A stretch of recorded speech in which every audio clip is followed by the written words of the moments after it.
কি বিধানসভা ভোটে সত্যি ফ্যাক্টর হতে পারে আপনাদের মনে হচ্ছে? দেখুন, এই বিষয়ে আমি কোনো মন্তব্য করবো না, এর আগেও বলেছি। কারণ এটা ওনাদের দলীয় ব্যাপার, ওনারা কি করবেন না করবেন, কী বিষয় আছে সেটা ওনারাই বলতে পারবেন। এই বিষয়ে আমি কোনো মতামত করব না। আর এই বিষয়ে আমি মতামত করতে এর আগেও আমি অস্বীকার করেছি, আপনারা সকলেই জানেন।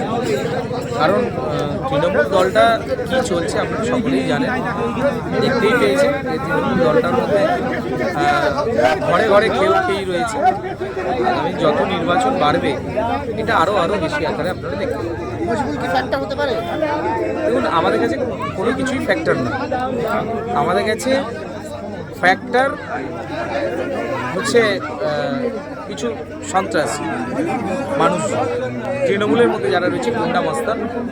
এই গুন্ডা মস্তানগুলোকে কীভাবে সাইজ করতে হয় সেটা আমরা করবই। নিশ্চিতভাবে খানাকুলের জনগণ আমাদের পাশে আছে, সাথে আছে।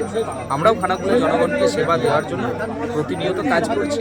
আর 2026-এ খানাকুল বিধানসভা আপনি লিখে রাখুন, বিজেপি 35,000 ভোটে, 35,000-এরও বেশি ভোটে খানাকুল বিধানসভায় জিতছে।